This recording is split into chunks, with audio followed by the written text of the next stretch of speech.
பரிசுத்த நாமத்துக்கு கோடான கோடி ஸ்தோத்திரம்.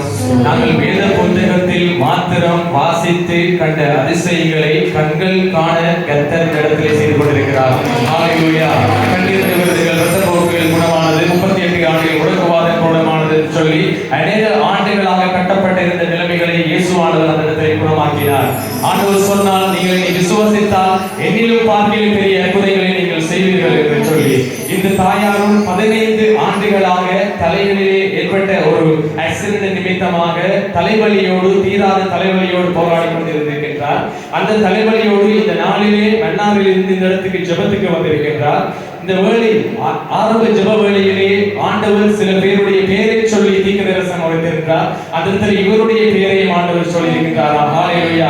தயாரிலே பலவித பாடுகள் உங்களை விட்டு மறைவது என்று சொல்லி சொன்னதா தாமதம் 15 ஆண்டுகளாக இருந்த தலைவலி அடியோடு மாறி இப்பொழுது பூரண சுகத்தை அவர் உணர்கின்றார் என்று சொல்லி இந்த வெளியிடத்திலே சாட்சி சொல்ல வந்திருக்கிறார். சுகம் தந்த தேவனுக்கு கொண்டாடி கோடி ஸ்தோத்திரம் உண்டாவதாக.